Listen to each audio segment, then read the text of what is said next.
So I'm going to do a quick video and do today's reading. But first I'll tell you what I did. So I gave the letter to the police and I just made a report. But basically what happens, this guy is a predator, and when people are predators, they have a predatorial spirit, and it gives them this heightened sense of self-worth, and it makes them feel holier than everyone around them, and they start viewing the world as them being a predator and everyone around them being prey. So their goal is to have power, and they get power by scaring you, so they stalk their prey.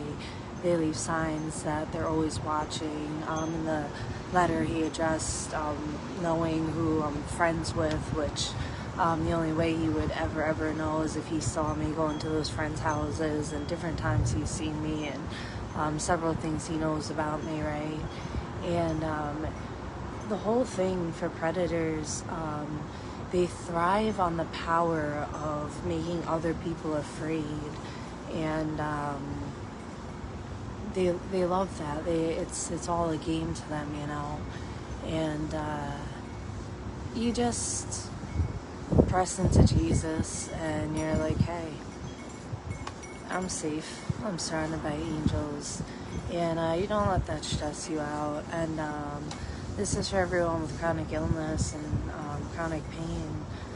It's gonna hurt whether you're laying down or being productive, so you really just want to push yourself to get out of bed any single time you can, because you can make it a good day.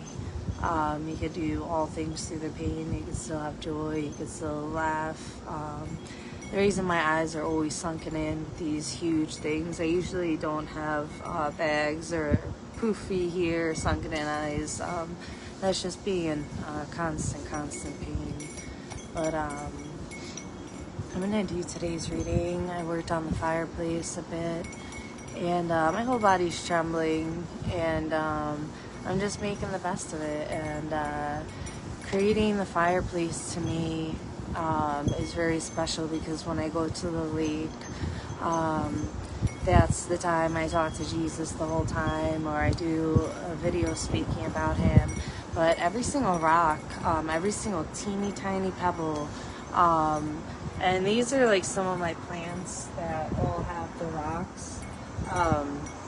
I've got thousands of rocks, and there's every single one I picked up one by one, and I just would always think about snowflakes and fingerprints and how uniquely we are all made, and like just God's masterpieces, right? So when I do this fireplace, because I can't do a lot for my family, a lot of cleaning, a lot of, cook and make meal stuff, spend so much time in bed, for me to be able to make in the living room, the fireplace, just this beautiful work of art. It's my way of just creating an atmosphere, and adding love into my home, and giving a mother's touch when there's so much lack, right? So it's just it makes me feel good to just make my home feel more homey and do whatever I can. And the kids love it, and Adam loves it, and they see the time I put into picking out the stones, then creating it, and burning myself with the glue gun nonstop, because this disease, it's got like 16 diseases in one, every symptom of full body RA, Parkinson's, MS, things like that. So you're constantly shaking. So I just burn the crap out of myself always, or drop the rocks on me and they stick, and it sucks. But and they see the love and enjoyment and the precious time I'm putting into it. So once I'm done with this, I'm gonna get some family pictures up and decorate some frames. But I'm gonna keep just creating it that's gonna be the way I'm pouring my love when I can't really function as well right now to do it in the regular way, right? But there's always a way. Oh, these are some marks I'm adding to it. But there's always a way to just add to your family and make yourself feel, useful and productive and stuff, and that's very important, you know. What are we in? August 23rd. All right. Oh, August 23rd. So let me clear my throat. This might be a little spotty. Life is full of pain, sorrow, limitations, failure, injustice, and disappointment. But all of your circumstances are within my providence. I am always working all things together for good. Things may not always seem like they're going to work together for good, but you can trust in my promises to you. Most of the time, it's the toughest circumstances that strengthen your faith the most. I want you to learn to not just have faith and hope in an expected outcome, but to have hope in me, knowing that I will do what is best for you. I can't promise it will be easy or pleasant, but I can assure you that I love you and I always have your very best interests at heart. When troubles come your way, I want you to get to the point where you don't immediately worry, but look to me and wait upon me to work within your circumstances. When you encounter difficulties, I want you to not be filled with doubt and disbelief, but instead be assured that if I've allowed it, I will use it for good. I want you to have peace at all times and in all ways, so trust in the promises I've made to you and decide to believe each and every one of them. My being in prison has given most of the believers more confidence in the Lord, so that they grow bolder all the time to preach the message fearlessly. That's Philippians 1:14. That's a great message for today. And I tell God every day, thank you for my storm, and thank you for how close and how real you've made yourself to me in this storm, and the blessings that have come from it. And even though it's chronic, I would never take it back. I like and love myself more of who I've become after such a close encounter with God. And when you spend months that I'd have seizures every 15 minutes, the most violent, painful seizures, worse than giving birth, every 15 minutes for about 3 weeks straight, and then it would just be, some a day, and then it would go back to that. So I've literally had tens of thousands of them this year. They're excruciating painful, and in it you just get so close to God, and like He's holding you, and the pain is such a blessing because you just turn to God full-hearted, with all of you in full surrender, and you're just like, God, I know you're using this for good. And that's the truth. This storm came to just clear a path for a beautiful future. And I've always known that I would get healed and healthy and be traveling, and I know the beautiful life ahead. And I'm not discouraged by the long time of recovery it will take, or the surgery I have to get, or anything, because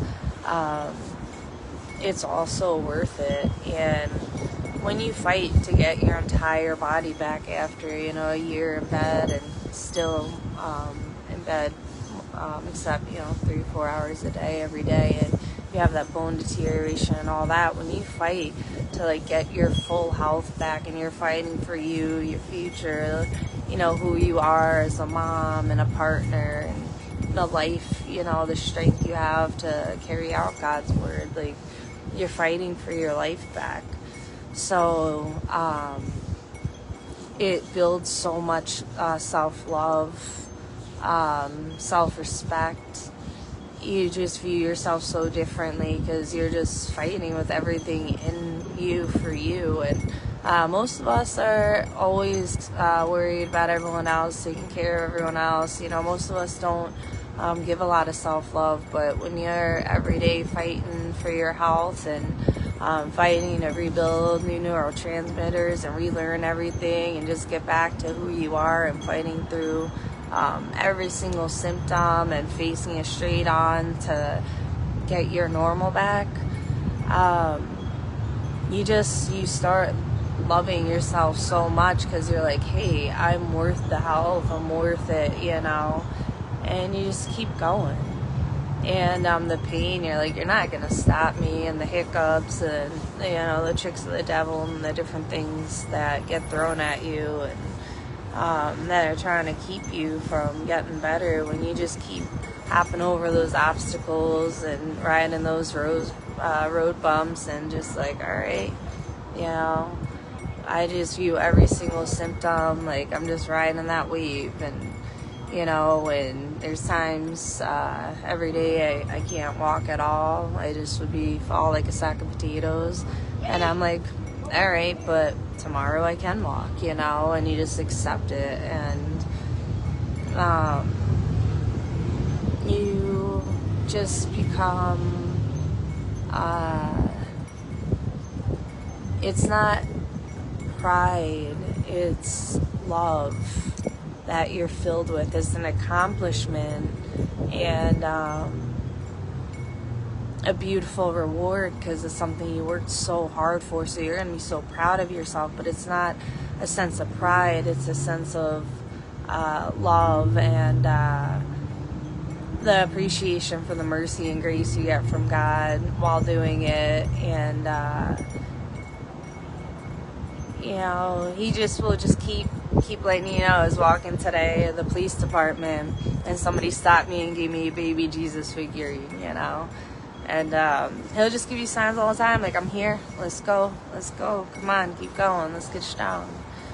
And every single time you do something through the pain, every single time you take a walk when you can't do it, and it's one step after another, and when your body keeps forgetting how to walk, instead of like being like, oh no, or it's coming back, or getting scared, or because every flare-up could last weeks, months, or years, any single type of them, right?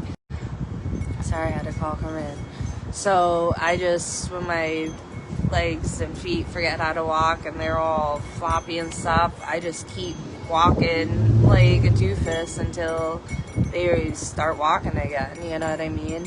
I just push through it, and that part hurts a lot because there's usually like, they feel pretty dead, and the neuropathy, you have a ton of neuropathy everywhere in your body at all times, but you just keep going, and you just feel empowered every day, every single day, because every day you're like, I got better today, I worked for getting better today, I overcame it, and I did it. And when you're healthy and you're looking back and you're just like, yeah, but you can't like hate the journey, because the journey is the building, the refinement. The journey is what's making you. It's what's changing your soul, your heart, your mind, your perspective, the things you care about. It's releasing you of materialism. It's releasing you of fear, guilt, condemnation, everything, It's just making you like a warrior princess. I love Xena, so, I always got to go back to her. But for real, when you rebuild everything and you're rebuilding your mind and you just step into the miracle of healing and you're like, all right, I have this crippling chronic illness, but nobody could tell because God's made me so healthy, And on the journey, you're just becoming who you're meant to be. Because you're fighting for everything you want with all your heart and soul. And it's like do or die, But recovery does suck. It does suck. It sucks, but I'd rather have gone through this and known Jesus the way I do now than not have gone through this. 100%. You know what I mean? So And it gives me an excuse to get super strong. I would have never ended up doing nothing, really. You know. But it's encouraging, and I'm still believing in God to open a door to get me into kickboxing. Because I know kickboxing or boxing is going to be the best thing for me. So I'm still waiting on God to open that door for my son too, to get back into his kickboxing. And every single time there's something, I just cast it on God. I'm like, God, your son needs to go to kickboxing. God, your daughter needs to go to kickboxing. And he'll just open doors, you know. And that's how Jesus works. It doesn't even have to make sense. But when you believe in his promises, then you always know where you're going is beautiful. And you always know the desert leads to the oasis. So I can't wait to see what's on the other side, and the amount of appreciation I'll have when I get there, you know. It's just going to be like, all right, God, okay. Yep, I see the masterpiece now. So every day I know I'm just heading into the masterpiece that he created for me, and I know it's going to blow my mind and be nothing I expected or planned, or, you know, and I'm just going to be, okay, God, all right, I guess you like me. No, I'm kidding, he loves me. But I know it's just going to blow my socks off, and a promise from God, it's set in stone, you know what I mean? So it's going to be really good. It's going to be really good. And through recovery, knowing I have to stay completely calm and relaxed, even through it being a challenge. You know, your peripheral nervous system just fires boo, boo, boo, boo, boo at will all the time. But when you level yourself out, it calms down. You know, if you're shaken in any way, they just start firing. But if you keep that peace, you stay in the Holy Spirit, you know what I mean? You just stay, Jesus is in me, calm it all down. You could get through it. You could definitely get through it. So I'm gonna go. It's a beautiful day. There's like this beautiful breeze, which is really, really nice. So I'm gonna go take a lovely stroll, a very short one, because it's gonna be a short one, but a lovely one. So God's so good to have me right by water, that even when I could only walk a couple blocks, I get to see the lake and be exactly where I want to be. So, you know, he covers all his bases, and I was blown away by this place, and the way he orchestrated everything. And when eventually we leave here, I'll be blown away by the next thing. But I know all God's gifts are just, you know, perfect, and in the perfect time, and when they're meant to align, and it's gonna be really cool. So I will see you guys probably tomorrow after church, or before church. I'll do a video.